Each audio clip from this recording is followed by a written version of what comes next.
bem-aventurados os aflitos. Mas antes disso, eu gostaria de parabenizar os professores aqui presentes pelo dia de hoje e estender esse parabéns aos nossos evangelizadores, que eu encontro, né, no corpo de evangelizadores também, por levar o Evangelho de Jesus aos pequeninos, né? E também a todos aqui presentes, porque todos somos educadores, né? Nós educamos por aquilo que agimos, da forma que agimos, por aquilo que falamos. Então todos somos educadores, começando dentro de nossas casas. E aí eu gostaria de falar um pouco para vocês o porquê que eu escolhi esse capítulo, né, do Evangelho, mais especificamente esse item, né? O bem e o mal sofrer. Nós sabemos, né, como a Dona Eunice falou no início, né, eu faço psicologia do último ano, me formo agora, e o mal do século é a ansiedade e a depressão. Nós vivemos tempos muito conturbados, né, quando falamos da saúde mental. Então, esse capítulo está falando sobre as aflições. E aí eu decidi falar sobre esse capítulo para poder levantar algumas questões, para que possamos pensar um pouco, né? E aí eu fiquei pensando, como começar? Né? Nós somos espíritos imortais. Nós lemos isso em vários livros da codificação, em vários livros de André Luiz. Mas por que nós agimos como se nossa vida terminasse aos 70, 80 anos, que é a média da expectativa de vida aqui no Brasil? Por que nós agimos todos os dias como se a nossa vida fosse acabar agora? E aí, eu comecei a me questionar com relação a isso, né? Se nós temos a imortalidade, por que nós sofremos como se a nossa dor não fosse ter fim? E aí eu vou entrando, né, em outras questões a seguir, né, com relação a isso, de ser um espírito imortal. E também uma coisa interessante, né, que eu parei para analisar e queria levantar para vocês também isso, que as nossas crianças também são espíritos imortais. Muitos aqui têm filhos e sabem, tem algumas crianças que têm uma certa personalidade, né, que tem uma personalidade forte, assim, parece que vem do berço, né? E aí, muitas vezes a gente olha para aquele pequenino e pensa, não, mas é pequenininho, né? Não é possível, mas ele também é um espírito imortal, que traz consigo características oriundas de outras vidas, mais tendências, assim como nós que somos adultos. E eu acho que minha mãe se deu conta de que eu era um espírito imortal aos meus 15 anos de idade, porque nós sabemos que as meninas, né, aqui na nossa cultura, né, ocidental, tem esse costume de, fazer uma festa de 15 anos, vou viajar para algum lugar, um presente que seja um pouquinho mais caro, né? A gente tem essa cultura dos 15 anos, oriundo ainda da época medieval, mas não vamos entrar nesse mérito. E aí quando ela me perguntou, filha, o que queres, né, de aniversário de 15 anos? Eu falei, eu quero ir para a Alemanha. E aí ela me olhou com uma cara, mas por que a Alemanha? E a minha resposta foi, porque eu quero visitar os campos de concentração. É uma resposta um tanto estranha, né? Assim, de se pensar. Uma criança de 15 anos querer ir para a Alemanha e ir para o campo de concentração. Se fosse pelos castelos, se fosse, não sei, pela cervejaria, né? Agora, pelo campo de concentração, um pouquinho. Mas a gente carrega, o que eu quero dizer com isso é que carregamos a todo instante nossas vivências passadas, desde a infância. E aí, uma coisa que eu achei interessante também nesse capítulo, e que decidi trazer para esse estudo, é a causa atual das nossas aflições. Né? Nós estamos falando dos aflitos, ou seja, daqueles que estão adoecidos, que estão com dor, né? Que se sentem de alguma forma um pouco, vou dizer, com dor mesmo, sofredores, vamos botar assim. Então, quais são essas causas? As causas podem ser desta vida, isso está no Evangelho segundo o Espiritismo, no capítulo 5, desta vida ou de outra. Né? Como nós somos espíritas, nós sabemos que a nossa vida não começa e termina nesta existência. Nós temos vidas pretéritas e teremos vidas posteriores também. Então, a quem culpar por essas aflições, senão a nós mesmos? E quando a gente fala as causas dessa vida, né? Nós queremos dizer que, bom, se nós temos as nossas más tendências, se nós somos egoístas, vaidosos, orgulhosos, nós podemos ferir os outros, as outras pessoas.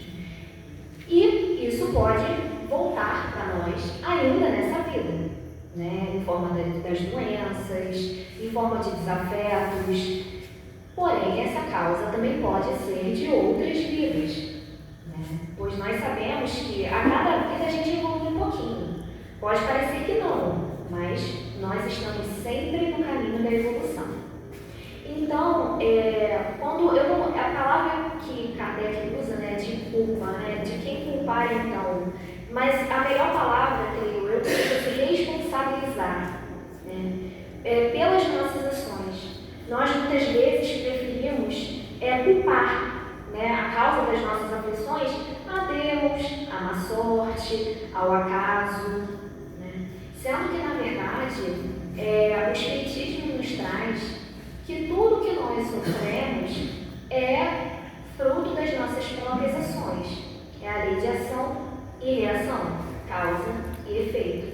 Se hoje não estamos melhores, é porque não fizemos por merecer. Então, ter essa consciência dos nossos atos, das nossas ações, é muito importante para que a gente tenha uma melhor aceitação diante das dificuldades da vida. Então, como evitar então, né, essas aflições? Como que nós evitamos? Através primeiramente do reconhecimento. Reconhecer que somos seres que erram, que estão em constante aperfeiçoamento.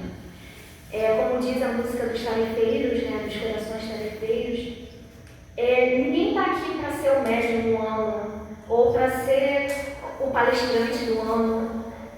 Nós estamos aqui simplesmente para aprender.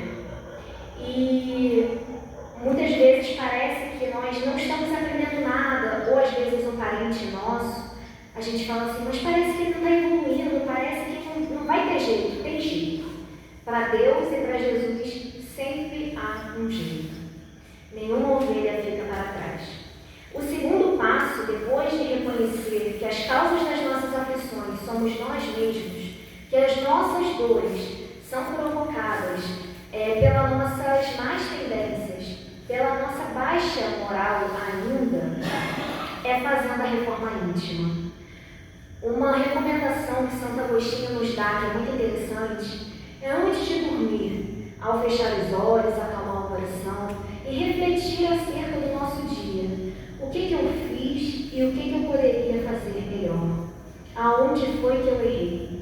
E onde eu posso reparar o meu erro? Mas existem erros irreparáveis à vista do Pai? Não. Todo erro é reparado. Mas se o seu irmão ao qual você fez mal evoluiu apesar disso, você não tem chance de reencontrá-lo para reparar esse erro, haverá oportunidade com outro irmão. Então a reparação, ela é sempre justa, porque Deus é justo. Então, através da reforma íntima, se conhecendo, se perdoando também. Se perdoar é um processo muito importante, que nós temos muita dificuldade. Nós nos culpamos muito pelas coisas, mas não nos damos o auto-perdão. Lembrando que auto-perdão não é auto-piedade. Né? Depois eu vou falar um pouquinho da auto-piedade. O auto-perdão é aceitar que nós também erramos, mas fazer um movimento contrário, né, de mudança, de reforma íntima. Outra forma de evitar as aflições é se tornando um homem de bem, como cita o nosso Evangelho, sendo uma pessoa caridosa, sendo uma pessoa que consegue ser mansa e pacífica, o que é muito difícil no nosso dia a dia. Nós vamos sair daqui, vários palestrantes falam sobre isso, né? Nós saímos daqui como anjos. Ali na esquina, a gente quer uma fechada do carro, acabou toda a nossa mansidão. Então, é importante a gente manter os nossos pensamentos sempre vigilantes, para que possamos sempre carregar dentro da gente acender a nossa luz divina. Né? E aí eu queria, bom, eu disse que eu sou da parte da evangelização, né? E aí eu queria contar para vocês a história do carneirinho. Eu não sei se vocês já tiveram acesso a essa história, mas é uma história muito legal que ilustra bem o nosso tempo. Existia um carneirinho que ele era muito vaidoso. Ele queria ser diferente das outras ovelhas, ele não aceitava ser igual. E aí, ele também se sentia mal, porque os senhores dele, enriqueciam, ganhavam dinheiro com um processo que para ele era tão doloroso, que era a rasqueadura. E aí, ele foi até o monte e pediu para Deus: Deus, me faça ser um carneirinho de ouro, pois assim não passarei mais pelo processo da rasqueadura e também não serei mais igual às outras ovelhas. E Deus falou: que assim seja, meu filho, e o transformou num carneirinho de ouro. Ele voltou para o pasto, mas antes de chegar até lá, ele começou a ver uma aglomeração de pessoas. Eram ladrões que vieram e roubaram todo o seu lucro, machucando devido a toda a velocidade que vai roubar o ouro. E aí ele voltou de novo para o monte e falou: Deus, eles me roubaram, eu agora quero ser um carneirinho de porcelana. Deus, como ouve todas as nossas preces, falou: que assim seja, meu filho. E então o carneirinho estava diferente, ele se sentiu vaidoso, orgulhoso de estar coberto de porcelana. Mas saindo do monte e voltando para o pasto, bateu um vento forte, ele se distraiu, tropeçou numa pedra e veio ao chão. E a porcelana, frágil como se quebrou em pedaços e o feriu também. Novamente, ele voltou ao monte e pediu a Deus para que fosse um carneirinho com a pelagem de mel, pois assim ninguém iria o roubar e ele não iria se quebrar. E Deus, mais uma vez, como Ele é caridoso conosco e ouve sempre aquilo que pedimos, falou: que assim seja. Vá, meu filho. E ele voltou para o pasto, estava correndo tudo bem. Até que ele começou a ouvir uns sonidos, uns barulhos se aproximando, e de repente, um bando de moscas o atacaram. E ele foi mordido pelas presas da mosca, que apesar de pequenas em grande quantidade, causam uma certa dor. E então todo o seu mel se foi. E ele voltou para o monte e falou: Deus, tenha misericórdia. Eu agora quero muito ser um carneirinho de alface, porque assim nem as moscas irão me querer. Deus falou: que assim seja. E aí, ele voltou para o pasto e nada lhe ocorreu. Ele estava satisfeito, chegou ao pasto. Todas as ovelhas e os outros carneiros o olhavam, porque ele era diferente. Ele finalmente havia conseguido ser diferente das outras ovelhas. Mas ele, perdido em toda essa vaidade, acabou se aproximando do celeiro e só percebeu quando já estava sendo mordido pelos cavalos que queriam comer a sua pelagem de alface. E então, o carneirinho triste, cansado, aflito, voltou ao monte em uma conversa com o pai e falou: Senhor, me perdoe, eu quero ser mais uma das suas ovelhas, quero ser igual a todas elas, pois eu era mais feliz. Porque, apesar de todo o processo da rasqueadura, ela não me deixava sentir tanto calor no verão. E eu lá tinha água e comida, e nenhum ladrão, nenhum mal me acontecia no pasto. Deus, finalmente, então, satisfeito com essa ação do carneirinho do seu filho, falou: que assim seja. E o carneirinho voltou feliz para o pasto e seguiu com a sua vida. Está no livro do Alvorada Cristã, psicografado por Chico. Essa história ilustra bastante porque nós somos seres aflitos e que muitas vezes pedimos a Deus aquilo que não é o melhor para nós. Nós achamos que estamos sempre no controle da nossa vida, mas nós não estamos. A gente quer ser diferente dos outros, a gente quer muitas vezes, por vaidade, né, querer aparecer mais para Deus, para as outras pessoas. E que na verdade, se nós formos boas ovelhas, isso é o que importa, né? Mesmo sendo simples, mas boas ovelhas. E aí eu entro, né, mais precisamente no tema, depois dessa reflexão do Carneirinho, que eu espero que vocês tenham gostado. As crianças gostam muito, a gente tem animação, faz um bonequinho, mas para vocês não ia trazer os bonequinhos, né? Mas reflete muito, né? Como que nós, com as nossas aflições, nós nos desesperamos e pedimos coisas impróprias para Deus. E que não é que Ele faça, Ele conceda por mal, mas Ele deixa a cargo do nosso livre-arbítrio, né? Os espíritos, a gente fala muito isso aqui na Casa Espírita, né? Que os espíritos inferiores querem interferir no nosso livre-arbítrio. Eles falam com o intuito de nos convencer, de fazermos o que eles querem, mas os espíritos superiores, eles apenas aceitam. Então, nós temos dentro de nós a centelha divina e somos responsáveis por todas as nossas escolhas. E aí, quando nós falamos, bem-aventurados os aflitos, pois serão consolados. Quando Jesus fala dos aflitos, Ele não está falando daqueles que sentem as dores, de forma geral, pois isso se estenderia por toda a Terra. Porque nós estamos em um planeta de provas e expiações, onde o mal ainda predomina sobre o bem. As nossas más tendências ainda predominam em cima de nossas virtudes. Portanto, quando ele fala bem-aventurados os aflitos, pois serão consolados, ele se refere àqueles que passam pelas dores com resignação, àqueles que suportam pacientemente as dores e os tropeços da caminhada. E aí, ele fala que esses serão recompensados como? Pelo reino de Deus, pela felicidade que nós aqui na Terra ainda não concebemos, por esse amor que nós ainda não conseguimos praticar. Então, Kardec nos traz, né, no Evangelho, que o sofrimento ele é o início da cura. E aí eu me lembro muito de Joana, que é uma autora que eu gosto muito, né, Joana de Ângeles, que psicografa, dita, né, da Divaldo, que psicografa os livros, que fala, né, se vocês soubessem o quão boa é a dor, vocês agradeceriam por sofrer. Ela sempre traz essa lição nos livros. E aí eu me lembro que quando eu tinha uns 14 anos de idade, eu pensava, gente, ela é louca. Porque assim, sou masoquista para gostar de sofrer. Eu não tenho como gostar de sofrer, é impossível. Não tem como. Quem gosta de sofrer é maluco. Eu quero fugir do sofrimento.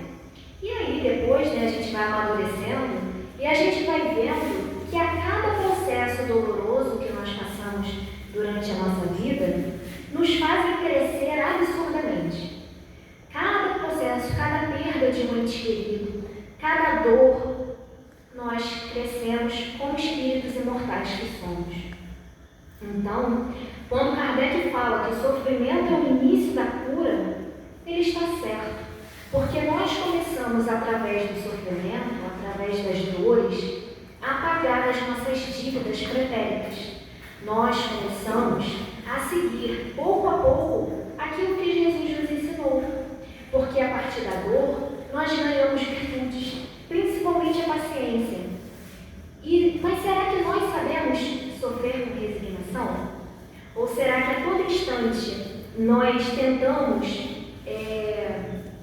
suavizar as nossas dores, mas acabamos agravando-as? Como, por exemplo, se uma enfermidade me assola, eu reclamo ou eu a olho como uma oportunidade de estar pagando uma dívida, mesmo que eu não me lembre dela? A maior parte das vezes nós nos desesperamos, recorremos ao Dr. Google, aí vê lá, pode ser câncer de uma coisa, né? É sempre um exagero o que o Google nos mostra. E nós ficamos mais aflitos do que já estávamos. Nós buscamos as nossas próprias aflições a todo instante.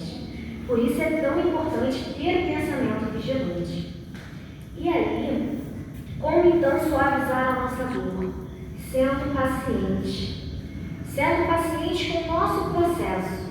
Na faculdade de psicologia, é muito engraçado, que agora eu já estou no término, no final do curso, que no início a gente chega achando que vai curar alguém, que o importante é a cura.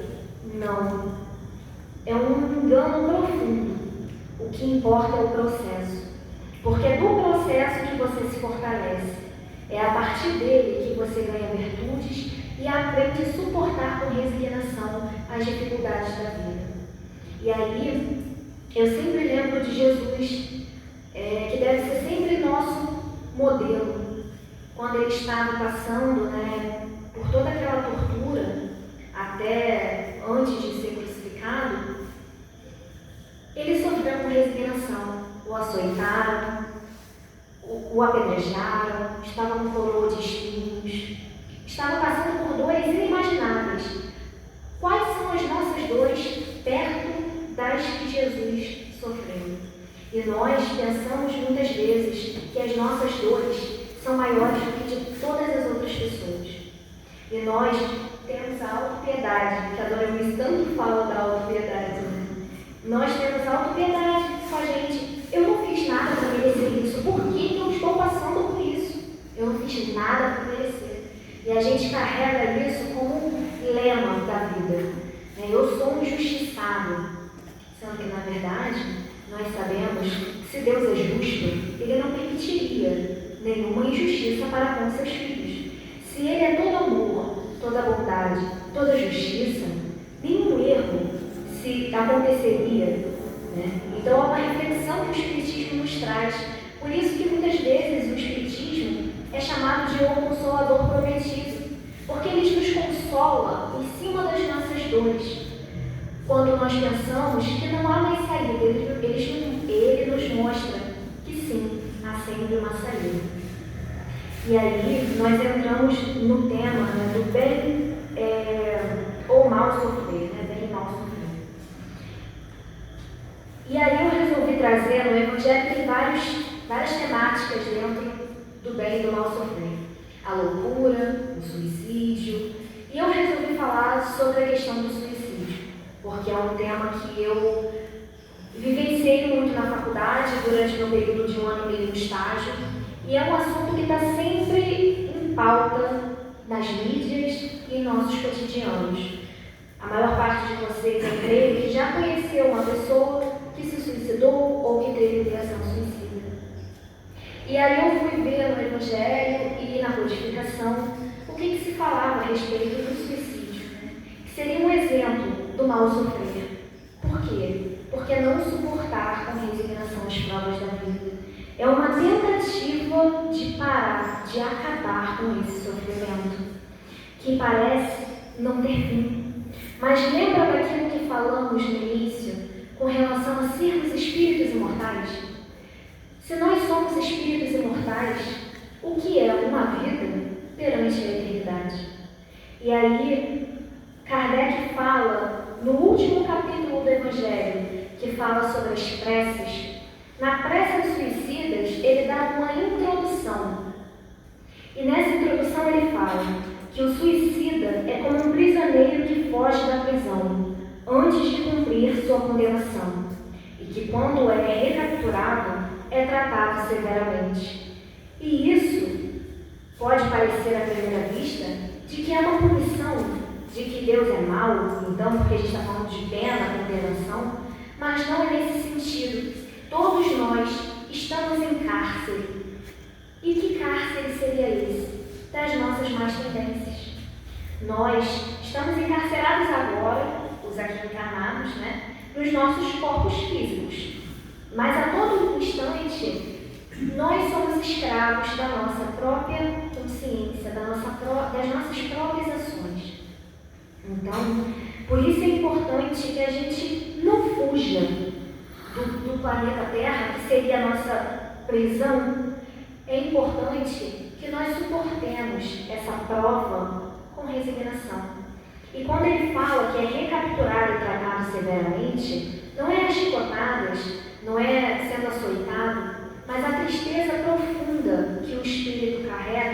quando ele comete suicídio, que é uma transgressão da lei divina. E aí,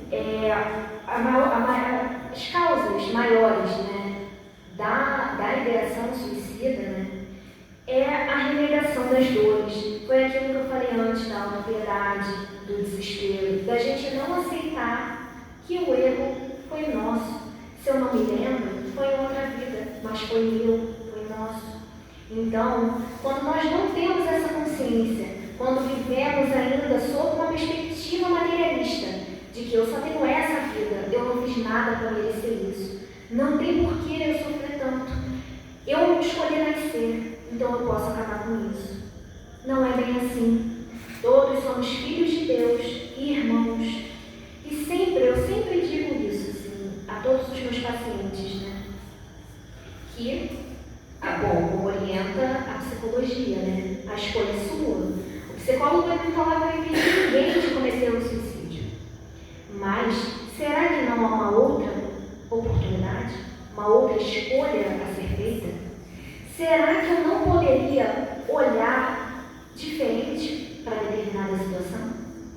E aí, nós passamos pelo espiritismo a compreender que, nós até podemos fazer isso, mas o que será que acontecerá quando morrermos?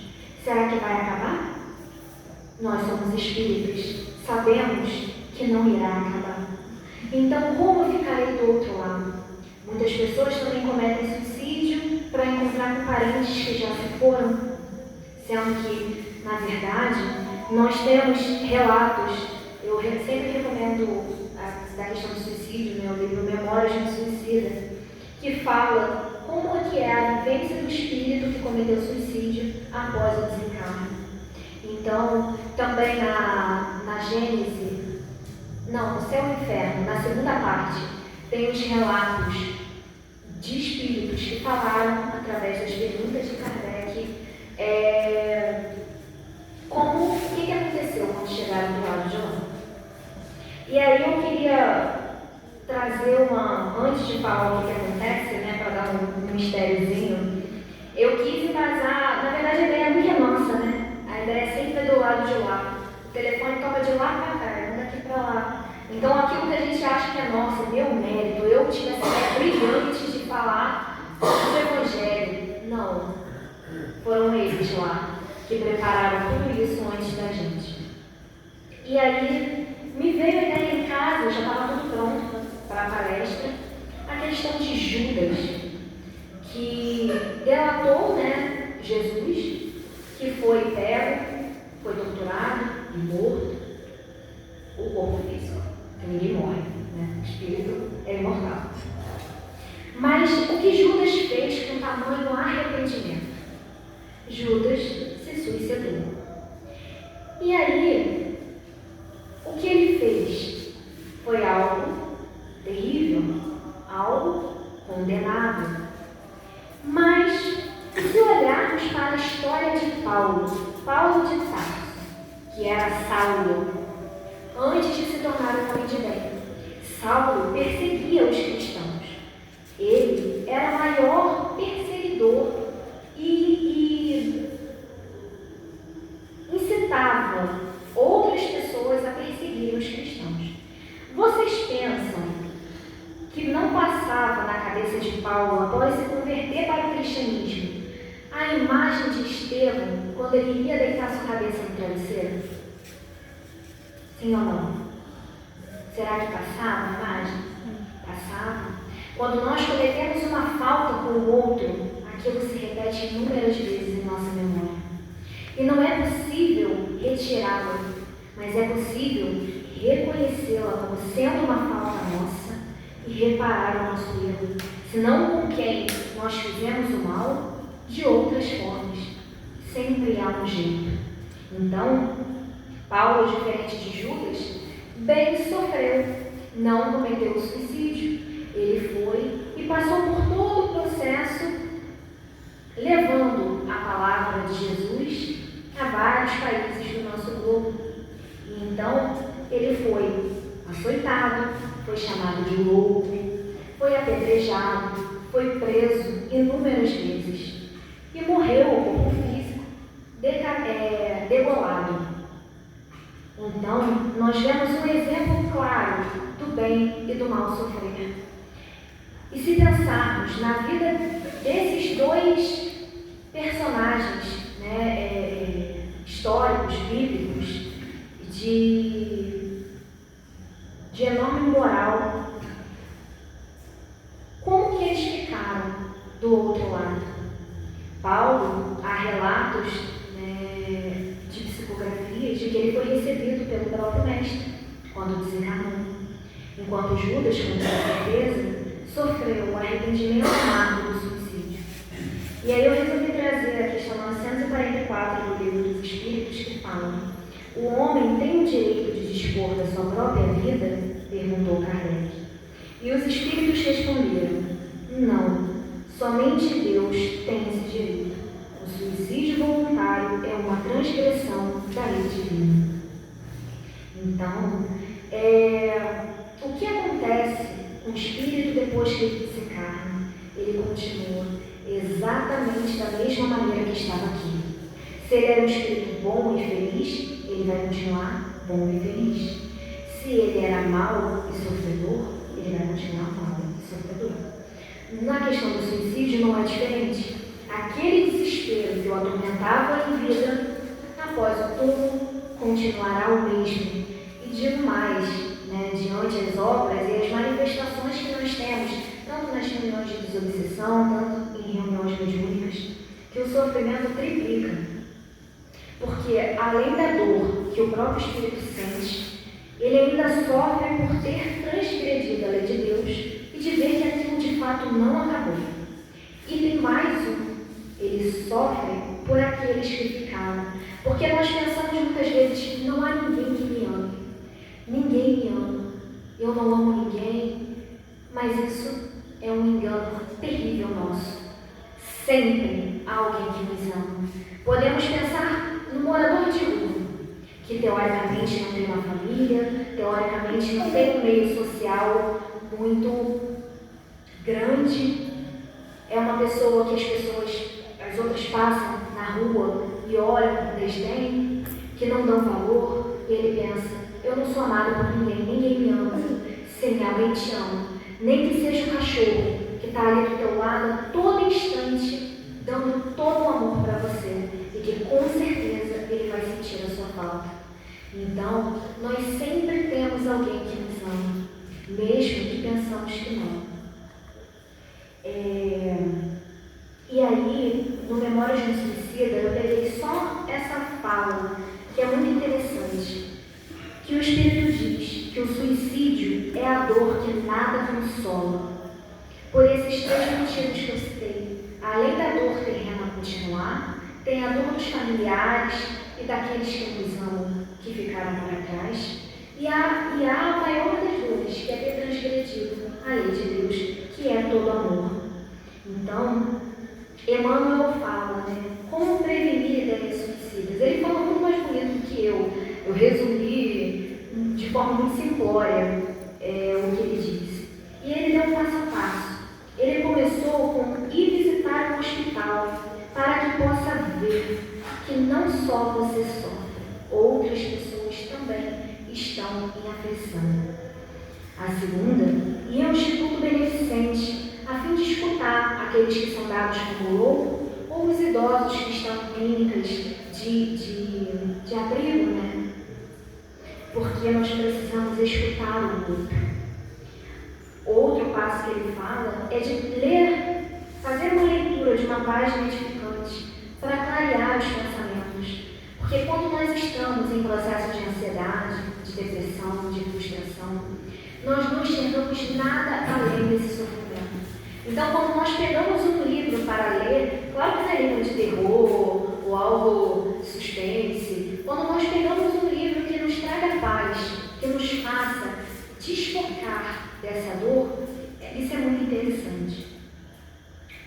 Outra coisa essencial que Emmanuel enumera é o trabalho do bem ao próximo. Então, se engajar em uma tarefa, aqui na nossa casa temos muitas, precisamos de muitos trabalhadores.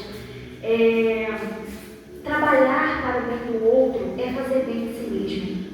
Porque quando nós agimos pelo outro, nós somos os primeiros a serem beneficiados. Independente se somos médios ou não, a espiritualidade age a todo instante. Quando vocês vieram para a palestra hoje, estão aqui sentados, parece que vocês só estão me ouvindo falar, mas a espiritualidade está acompanhando cada um de vocês e ouvindo as preces e as vozes que emanam do coração daquilo que vocês estão necessitando. O último passo que Emmanuel cita, não menos importante, ou melhor, é o mais importante, é a prece. Minha mãe costuma falar que eu já fui freira em outras vidas, porque eu faço prece incessantemente quando eu estou nervosa ou quando eu estou aflita com algo. Mas a prece, ela faz com que os nossos corações se acalmem, com que possamos estar ali nos conectando com a espiritualidade amiga, deixando de lado aqueles que nos querem mal. Nós fazemos, imagine como um canal conosco, entre a gente e a espiritualidade, aqueles amigos. Se aqui temos uma família de 7 pessoas, lá são pelo menos 3 vezes mais. Então existem muitos amigos que nos querem bem, incessantemente, e eles não se cansam jamais em nos auxiliar na nossa jornada. Nós, muitas vezes, diante das aflições, nos tornamos surdos diante as palavras deles que tentam nos ajudar. E aí, com essas regrinhas, com essas enumerações de Emmanuel, eu me lembrei muito de uma frase que eu creio que a maior parte das pessoas aqui presentes hoje conheçam, porque ela está no filme do Divaldo, que Joana de Ângeles fala: quem se dedica a enxugar as lágrimas dos outros não tem tempo para chorar. Então, quando nós estamos fazendo bem, nós não temos tempo para sofrer. Então, é isso que a espiritualidade faz: trabalho, trabalho e trabalho. Quando a gente pensa que vai para o céu, né, a falsa ideia da Igreja Católica, né, que creio aqui que a maior parte já foi católica algum dia, né, viemos de uma colonização católica, e falava: porque vou para o céu para descansar, vou ouvir anjos tocando sinfonias.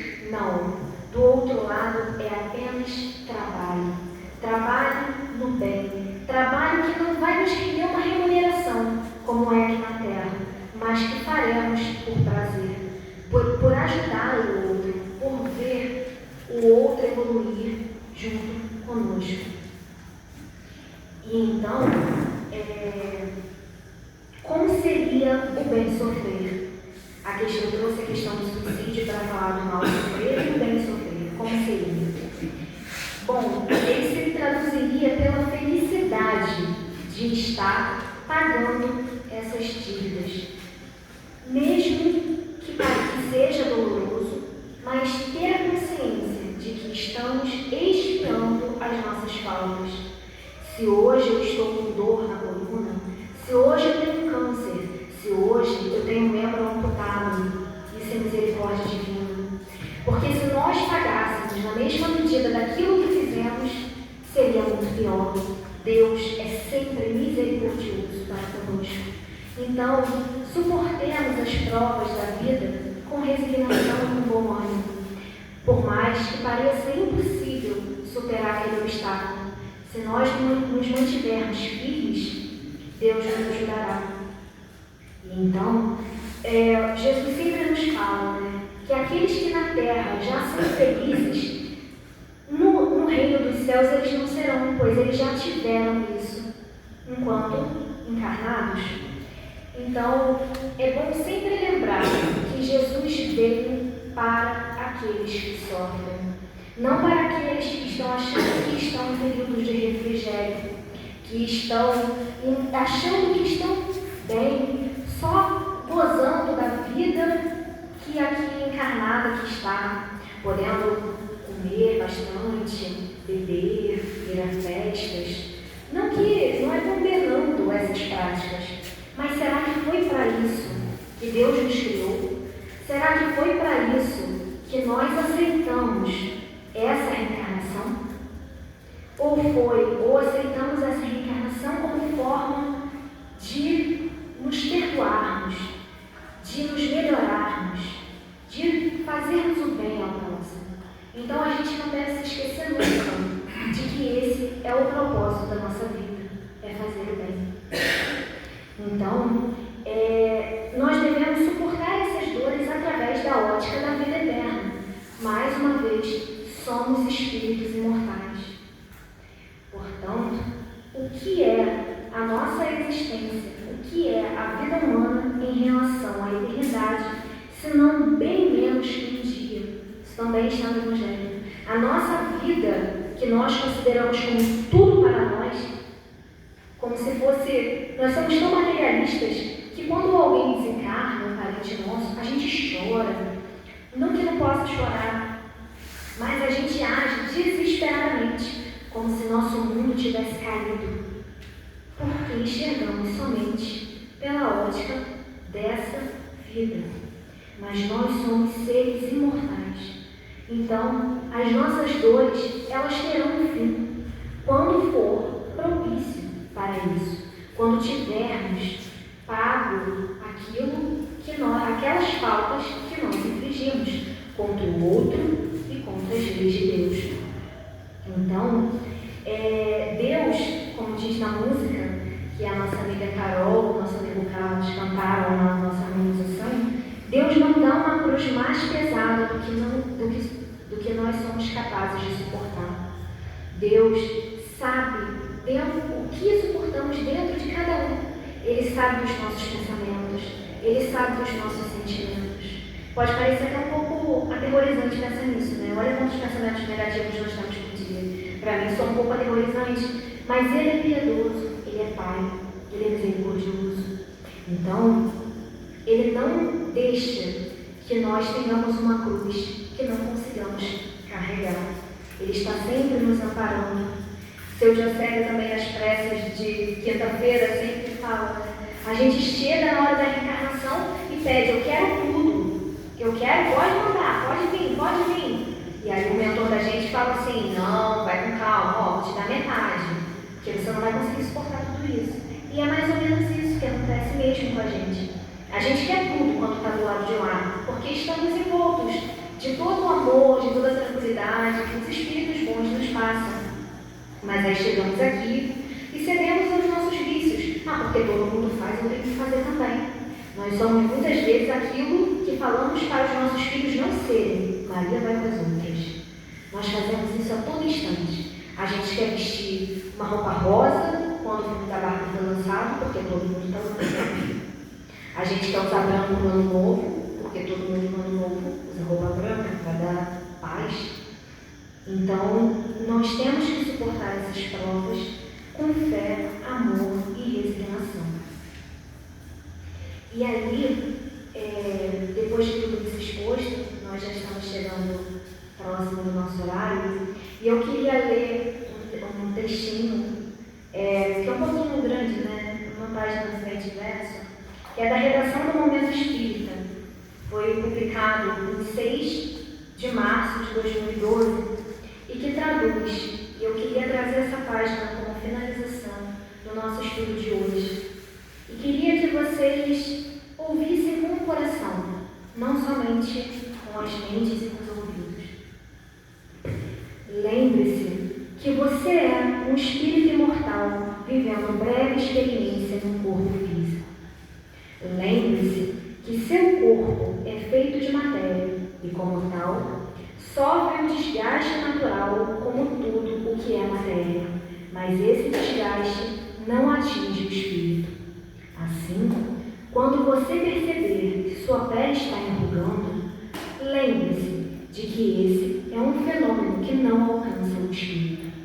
Enquanto a sua pele enruga, seu espírito pode ficar ainda mais radiante e mais iluminado. Você não pode deter os segundos, nem evitar que se transformem em anos. Não pode impedir que seu cabelo caia ou se torne branco, mas isso não deve ser motivo para levar embora a vitalidade da sua alma imortal. Sua esperança jamais poderá estar atrelada à sua forma física, pois o ser pensante que você é o mais importante e sobreviverá por toda a eternidade. Sua força e sua vitalidade independem da sua idade. Seu espírito é o agente capaz de espanar a poeira do tempo. Lembre-se de que você não é um corpo que tem um espírito, é um espírito temporariamente vivendo num corpo físico. Chegará o dia que você encontrará uma linha de chegada e perceberá que logo à frente há outra linha de partida. A vida é feita de idas e vindas, partidas e chegadas.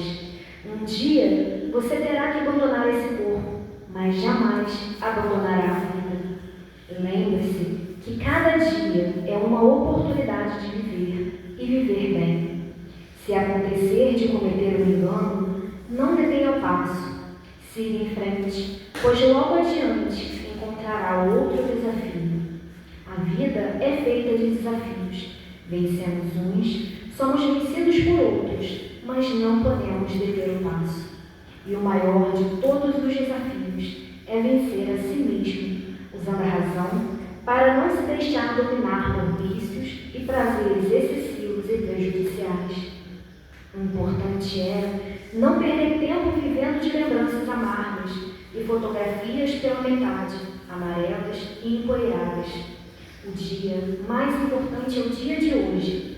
E hoje você tem a oportunidade de reescrever a sua história, conhecer novas paisagens, colecionar imagens de cores vivas.